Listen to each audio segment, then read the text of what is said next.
और अब बात बाजार की, तो बाजार में पिछले 2 दिनों की जोरदार तेजी पर आज ब्रेक लग गया। निफ्टी 46 अंक गिरकर 23,643 और सेंसेक्स 161 अंक गिरकर 75,238 पर बंद हुआ। बैंक निफ्टी में भी 419 अंकों की गिरावट रही और ये 53,710 पर बंद हुआ। बाजार में गिरावट की सबसे बड़ी वजह रही प्रॉफिट बुकिंग। पिछले 2 कारोबारी सत्रों में बाजार में जोरदार तेजी देखने को मिली थी। इतनी तेजी के बाद कई निवेशकों ने ऊपरी स्तरों पर मुनाफा निकालना बेहतर समझा। ग्लोबल मार्केट में कच्चे तेल का भाव 3% से ज्यादा बढ़कर $109 के पास पहुंच गया। इससे रुपए पर दबाव देखने को मिला और डॉलर के मुकाबले रुपया रिकॉर्ड निचले स्तर पर फिसल गया। इसने भी बाजार पर दबाव बनाने का काम किया। जी बिजनेस के मैनेजिंग एडिटर अनिल सिंघवी से जानिए आज के बाजार का हाल।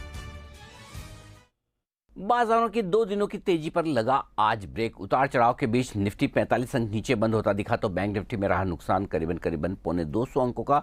सेंसेक्स ने नुकसान दिखाया 400 अंकों का। मिड कैप और स्मॉल कैप शेयर भी कमजोरी के साथ बंद होते दिखे। आधा से 0.5% तक की कमजोरी इन दोनों ही इंडेक्स में देखने को मिली।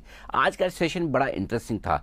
सुबह और फर्स्ट हाफ ज्यादातर बाजार मजबूती के साथ ट्रेड करते नजर आए और इस मजबूती की 1-2 बड़ी वजह थी। पहली वजह तो ये कि उम्मीद है बाजार को किसी न किसी तरह का बड़ा एक्शन सरकार की तरफ से आ सकता है जिससे कि रुपए की कमजोरी को रोका जाए, भारत से जो डॉलर्स बाहर जा रहे हैं उसे रोका जाए और भारत में विदेशी मुद्रा डॉलर्स ज़्यादा है। अब ये किस तरह के ऐलान हो सकते हैं ये सबका अपना अपना अनुमान है, लेकिन इसी उम्मीद में कि वीकेंड पर कोई अच्छी खबर आ जाए और सोमवार को जब हम ट्रेड के लिए लौटें तो पॉजिटिव खबरों के साथ इस उम्मीद में बाजार मजबूत होते दिखे। और मजबूती होती पहले हमने निफ्टी पर 23,700 पार किया, फिर 23,800 और फाइनली 23,850 के आसपास आज इंट्राडे का हाई बनाया। लेकिन उसके बाद गिरावट शुरू हुई और गिरावट शुरू होने के पीछे कारण थे इंटरनेशनल। पहली चीज़ तो ये कि रुपया लाइफ लो पर पहुंचता हुआ दिखा, 96 का लेवल तोड़ दिया रुपए ने इतिहास में पहली बार।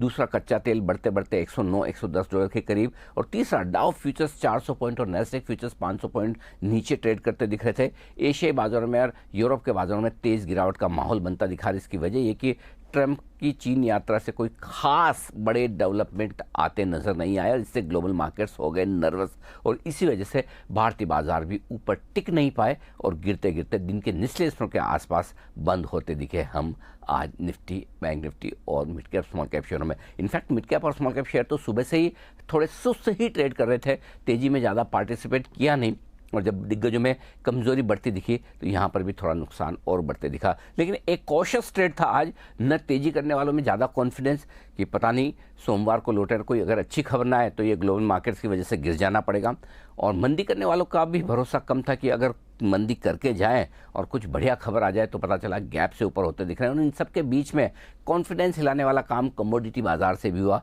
सोने और चांदी में जिस तरह की तेज गिरावट होती दिखी, सोना 3,000 साढ़े 3,000 रुपये लुढ़क गया, चांदी 20,000 रुपये से ज़्यादा टूटती हुई दिखी, ये भी बाजार को परेशान करने वाली थी। तो यानी कि भले ही आपको इंडेक्स देखकर लगे कि बड़ी छोटी सी रेंज थी, बड़ा काम नहीं हुआ, लेकिन काफ़ी वोलेटाइल ट्रेड आज भारतीय बाजारों में नजर आए।